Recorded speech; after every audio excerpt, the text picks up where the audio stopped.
Je vous l'expliquais déjà dans une précédente vidéo où j'expliquais que le Burkina Faso aurait décidé de délaisser la coopération avec les pays comme la Côte d'Ivoire et au contraire de s'engager avec les pays comme le Ghana ou encore le Togo, notamment en matière de port. Et ce 19 février...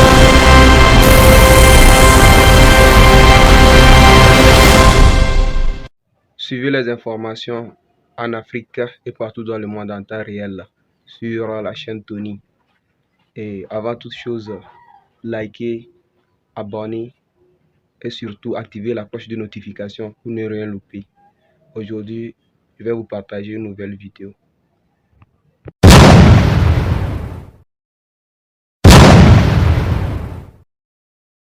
Je vous l'expliquais déjà dans une précédente vidéo où j'expliquais que le Burkina Faso aurait décidé de délaisser la coopération avec les pays comme la Côte d'Ivoire et au contraire de s'engager avec les pays comme le Ghana ou encore le Togo, notamment en matière de port. Et ce 19 février, le chef de la diplomatie ghanéenne, Samuel Okudzeto Ablakwa, s'est rendu au Burkina Faso pour rencontrer son homologue burkinabé, Karamoko Jean-Marie Traoré, que vous connaissez. Alors, il n'est pas exactement clair du contenu des discussions des deux diplomates, mais ce qui est clair, c'est que le Ghana et la Côte d'Ivoire se rapprochent de plus en plus. Maintenant, on attendra bien sûr de voir ce qui va en découler de cette négociation, de ces discussions. Mais ce que je tiens à préciser ici, c'est que les Burkinabés en matière de stratégie ne sont pas très explicites. Ils sont d'habitude très discrets et ils préfèrent au contraire vous montrer ce qui a déjà été accompli, ce qui a déjà été fait. Donc, en général, on parle de ce qui a été fait pour le Burkina Faso, mais pas de ce qui va être fait sur le plan stratégique, vous voyez. Donc, le Burkina Faso est assez discret en matière de stratégie et on peut comprendre pourquoi. Donc, pour l'instant, on va observer. On va voir ce qui va se passer par la suite, mais dites-moi dans les commentaires ce que vous en pensez. 3 pays de l'AES que la Côte d'Ivoire a profité par le touchement du port d'Abidjan à l'avènement du président Alassane Dramane Ouattara. Ces 3 pays faisaient transiter presque toutes leurs marchandises par le port d'Abidjan. Et Alassane est venu arrêter tout ça.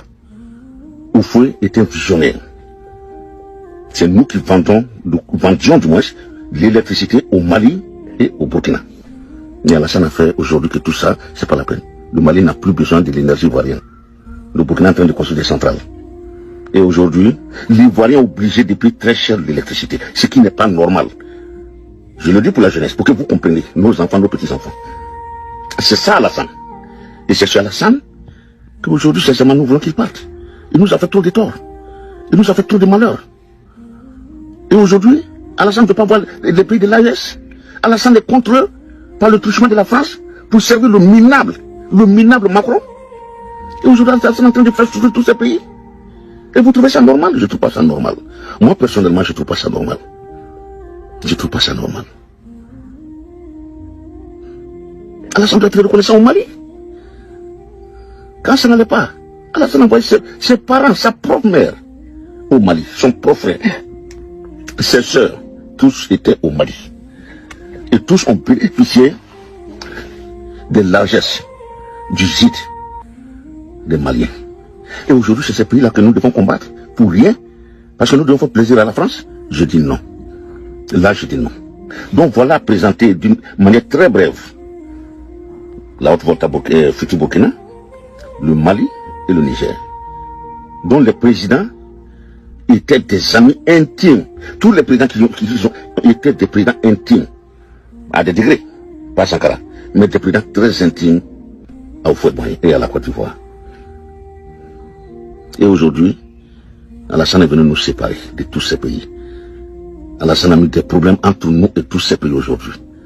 Il y a combien de camions maliens, burkinabés et nigériens que vous voyez passer? Presque rien. Il faut être très intelligent dans sa politique. La raffinerie d'Abidjan, de la Côte d'Ivoire. Nous n'étions pas producteurs de pétrole, mais nous avions une raffinerie. Et je me demandais souvent pourquoi une raffinerie en Côte d'Ivoire. Et nous raffinions le pétrole qui venait d'où? Du Nigeria. Vous voyez les Blancs. Vous voyez comment les Blancs sont. Au lieu de construire une usine de raffinerie en Côte d'Ivoire et d'aller prendre les trucs en bateau au Nigeria, venir les raffiner en Côte d'Ivoire, les vendre plus cher, pourquoi ne pas construire des raffineries au Mali? C'est en cela qu'aujourd'hui, les Ivoiriens doivent ouvrir les yeux. Au Niger aujourd'hui, ils ont une raffinerie pour raffiner le pétrole nigérien. Le Mali vient de construire une grande usine de lithium. Ça ne va plus sortir brut pour la plus-value. Le Mali aussi vient de construire, est en train de construire une usine de l'or, d'extraction d'or, des raffineries d'or, de Burkina de même, et en Côte d'Ivoire. Depuis 15 ans, on nous parle de route. J'ai circulé en Côte d'Ivoire en 2024. Il y a eu le rattrapage, il n'y a pas de problème.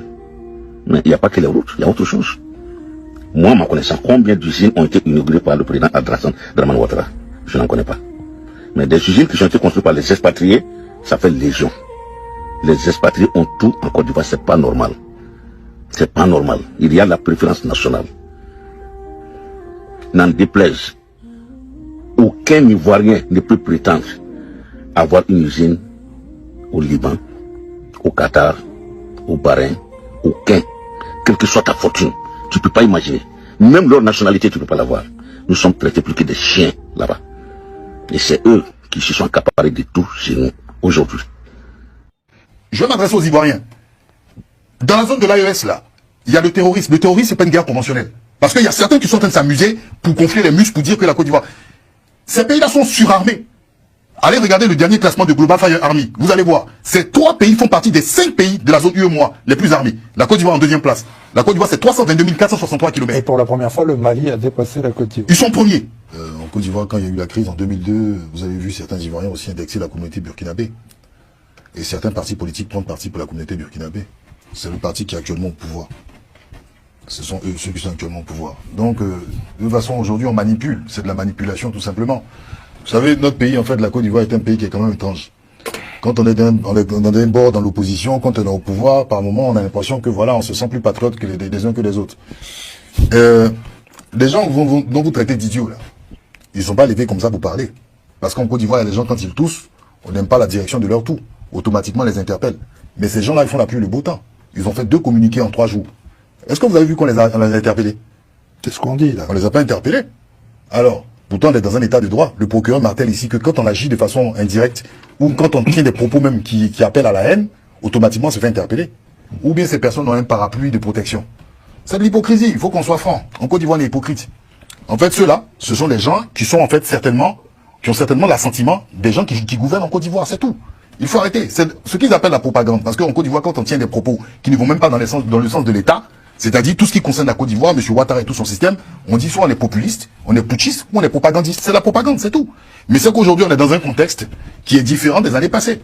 À l'époque, c'est ce qu'il disait de Charles Blé Goudé. C'était un populiste. Parce qu'il tenait des propos de souverainisme. Il parlait de Thomas Sankara. Bon, les choses ont changé aujourd'hui. Il n'aime pas trop Thomas Sankara parce qu'il a fait pour l'État.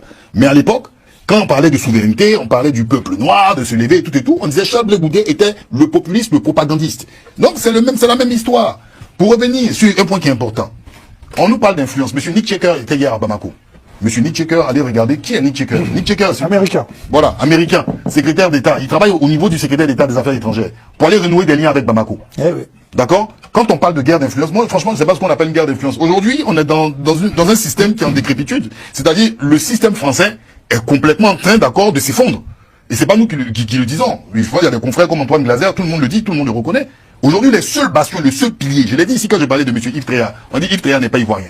Oui. Non, mais parce que c'est un journaliste aussi, c'est un confrère du Figaro. Et je lui transmets des salutations. Qui Yves Tréa n'est pas ivoirien? Non, on dit que Yves Tréa ne concerne pas l'affaire de la Côte d'Ivoire. Qui Alors non, parce que... Ici, ne dis pas des choses. Non, mais... tu parles, un débit de parole rapide. Qui a dit sur son plateau attendez que Yves Tréa n'est pas ivoirien? Attendez que je termine, s'il vous plaît. Oui, termine, ça va passer à voilà, parce que c'est même pas, c'est pas quelque chose d'extraordinaire. Parce que je donne des échanger. Non, non, attendez. Laissez-moi.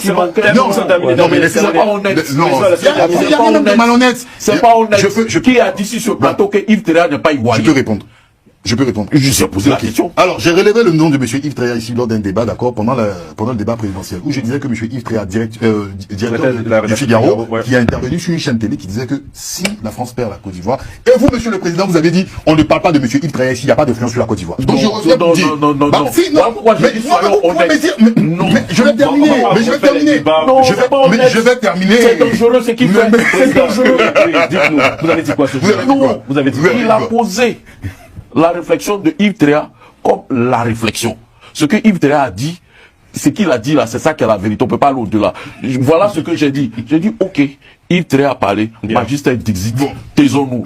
Alors, pour que je puisse chuter. Cela veut dire quoi? Pour que je puisse chuter, pardon. Ok, président, merci pour la clarification. Alors, de toute façon, les gens, comme ils aiment la bande à Carlyle, ils reviendront sur les précédents épisodes et puis ils vont nous répondre. Alors, maintenant, je t'entends dire quelque chose qui est très important. D'accord? Aujourd'hui, Abidjan reste le socle. Abidjan est le socle. Ce qu'on n'ose pas dire, Abidjan est le socle. Effectivement, Norbert parlait d'une transposition du conflit en fait entre la Russie et l'Ukraine. Mais Abidjan est le socle, d'accord, de cette représentativité-là du bloc de l'Ouest. Que l'on veuille ou pas, il y a certains Ivoiriens qui tournent autour du pot. Hein. C'est ça, c'est simplement ça. Et on l'a connu depuis Fouad-Boigny, on est dans une prorogation. Celui actuellement qui reste l'élément clé, c'est Alassane Ouattara. Et c'est lui, je me rappelle quand il y avait le push à Niamey, il n'était même pas mandaté, c'était le premier qui allait faire un discours pour dire qu'il allait détacher un bataillon. Ouais. Après les autres, qu'est-ce qu'ils ont fait? Ils se sont déculottés. Donc, M. Ouattara, je le dis et je l'ai toujours dit, protège leurs intérêts. Même les présidentielles, là, vous n'avez pas entendu les gens parler parce que c'est lui qui protège leurs intérêts. Maintenant, aujourd'hui, on est dans un conflit qui est en train de prendre une autre proportion. Et moi, personnellement, ça ne me fait pas rire, ça ne m'amuse pas. Je vais m'adresser aux Ivoiriens. Dans la zone de l'AES, là, il y a le terrorisme. Le terrorisme, c'est pas une guerre conventionnelle. Parce qu'il y a certains qui sont en train de s'amuser pour gonfler les muscles, pour dire que la Côte d'Ivoire... Ces pays-là sont surarmés. Allez regarder le dernier classement de Global Fire Army. Vous allez voir. Ces 3 pays font partie des 5 pays de la zone UEMOA les plus armés. La Côte d'Ivoire en 2e place. La Côte d'Ivoire, c'est 322 463 km. Et pour la première fois, le Mali a dépassé la Côte d'Ivoire. Ils sont premiers. Vous pensez que la France, demain, s'il y a un conflit ouvert entre la Côte d'Ivoire, vous pensez que la France, ils vont mener la moitié de l'armée là-bas? Je pense que la plupart des gens, des analystes qui parlent, qui sont en train de dire des choses, ils vont changer des discours. Ouais. Juste pour le pas...